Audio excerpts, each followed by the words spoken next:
Mars Incorporated, makers of Milky Way candy bars, invite you to the Fountain of Fun with Fraser Thomas, Old Doc Fiddle Faddle, and Toby Tuttle. Say, Toby, are you interested in opera? Am I interested in opera? Why, Tommy, I worked at the Metropolitan Opera House for 5 years. You did, Toby? How come you quit? They started using girl ushers. Oh! With a song by Norman Revell. I couldn't sleep a wink last night because we had that silly fight. A song by Mary, Jean, and Betty. You gotta jump it, music master. You gotta play that rhythm faster. And music by Phil Davis and the orchestra, who opened the program with Nobody's Sweetheart.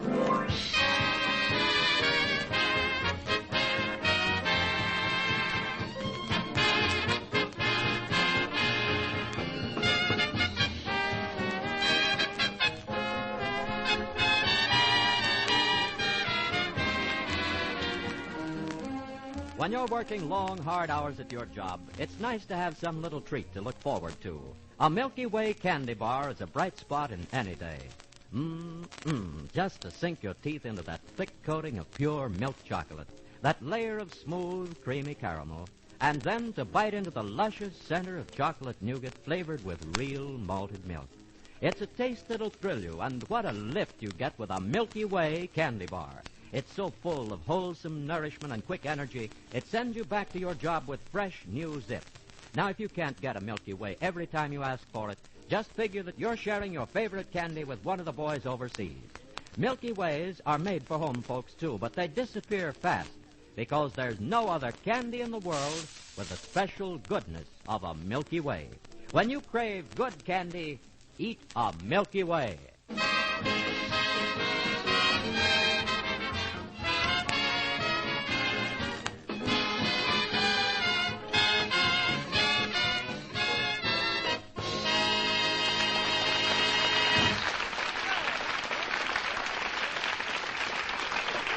Say, Toby, what are you doing there? Why don't you get busy? Oh, I was just reading the book reviews in the Sunday paper, Tommy. You reading the book reviews? I didn't know that you were interested in books. Oh, yeah. Well, what's your favorite new book? That's easy to answer.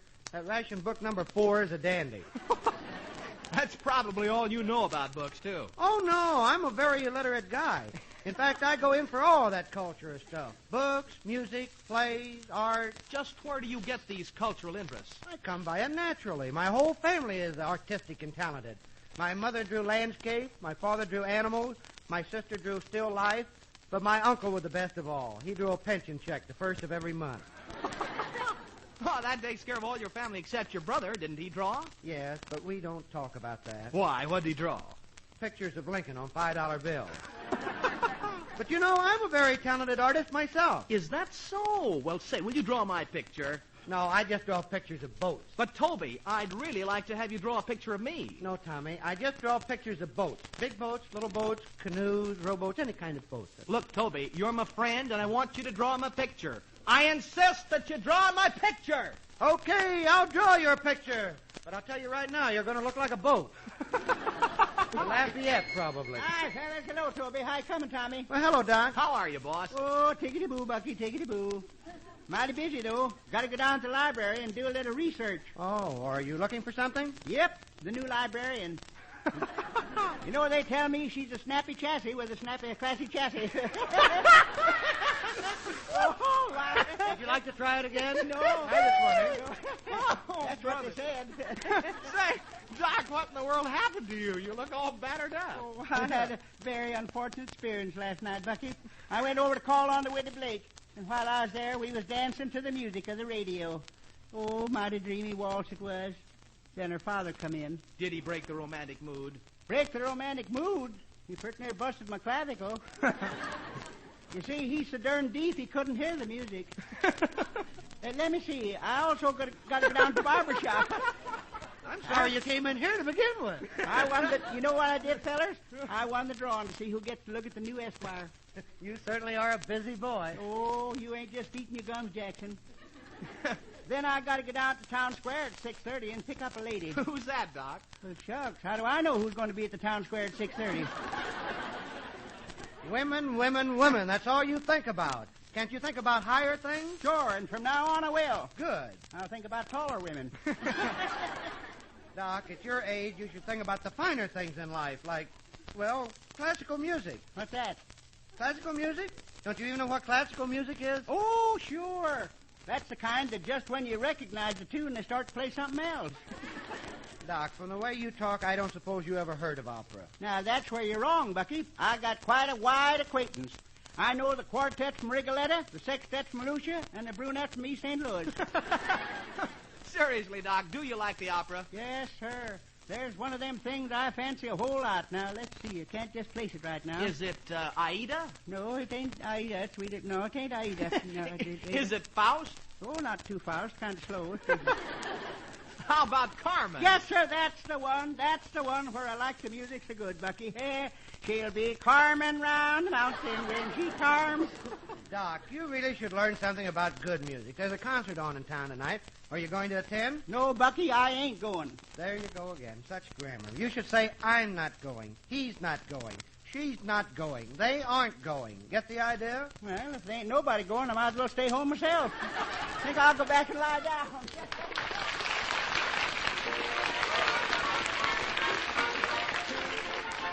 Mary Jean and Betty bring us that bright new tune about the old music master. One night long ago, by the light of the moon, an old music master sat composing a tune. His spirit was soaring and his heart full of joy, when right out of nowhere stepped a little colored boy. You gotta jump it, music master, you gotta play that rhythm faster. You're never gonna get it played on the Happy Cat Hit Parade. You better tell your friend Beethoven and Mr. Reginald Beethoven. They better do the same as you, or they're gonna get corny too. Long about 1917, jazz will come upon the scene. Then about 1935, you begin to hear swing, boogie, woogie, and jive. You gotta show that big broadcaster that you're a solid music master, and you'll achieve posterity. That's a bit of advice from me. The old music master simply sat there amazed, as wide-eyed and open-mouthed he gazed and he gazed. How can you be certain, little boy, tell me how? Because I was born, my friend, 100 years from now. It caught that rock the spinning and disappeared in the infinite. And up until the present day, you can take it from me, he's as right as can be. Everything has happened that way.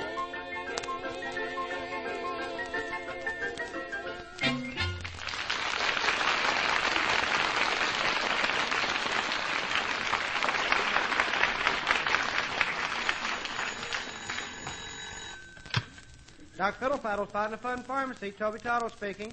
Oh, hello, Mrs. Updike. What's that? You say the baby swallowed a roll of camera film? Well, I wouldn't worry. I don't think anything would develop. Goodbye. Say, Toby, you were talking a little bit ago about what a talented and distinguished family you have. Yeah? You have a family tree? Family... I haven't even got a flower pot. Oh, how do you do? How do you do? How do you do? Well, look who's here, Mr. Twitcham. How are you, Mr. Twitcham? Oh, I'm just Jim Dandy. Jim Dandy. How are you? Oh, I'm Jim Dandy. No, I'm Jim Dandy. You're Toby Tuttle. No, Mr. Dandy, I'm Mr. Twitcham. No, you're Mr. Twitcham, and I'm Toby Tuttle. Dear me, so we're back to that again. Well, what can I do for you, Mr. Tuttle? Well, you can give me a... Look, I'm Tuttle, you're Twitcham. I work here and you came in. What can I do for you? Oh, yes, I know. I want to buy a paper doll. Oh, you mean you'd like to get the phonograph record? No, I want to buy a paper doll. What in the world do you want with a paper doll? Why, so those flirty guys with the flirty eyes will have to flirt with someone who is real. Everyone knows that. I very nearly didn't recognize it that way. Mr. Twitcham, what makes you so wacky? Oh, I don't know. I'm shadowed by my own fright. You mean you're frightened by your own shadow? No, I'm shadowed by my own fright. My wife is a detective, and she's always following me. Well, something certainly makes you nervous. You know, I think you're just too sensitive. Oh, yes, I'm the sensitive type. I'm really an artist at heart, you know. Is that right? Oh, yes. In fact, here is a painting I made of my class at high school. I always carry it with me in case someone asks to see the painting I made of my class at high school. Well, let me see it. Twitcham, this picture is blank. Perfectly blank. Well, I declare. They must have all graduated. Well, tick-tock to the clock, I must go.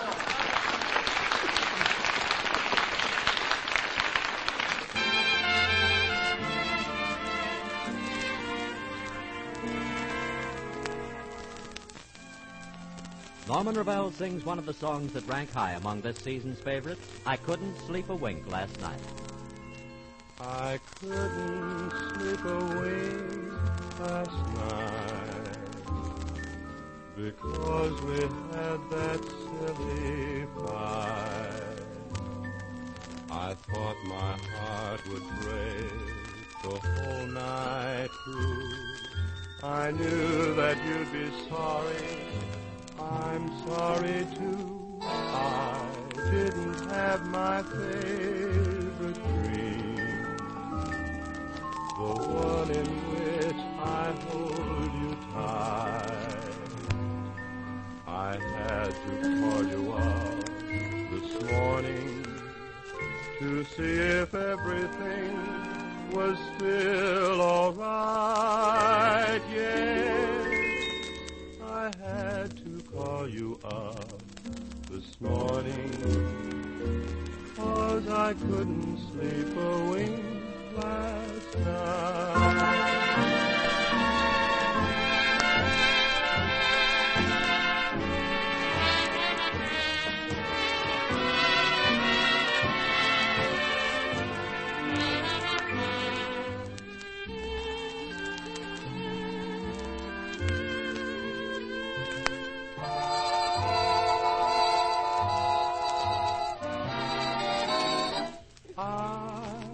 Didn't have my favorite dream, the one in which I hold you tight.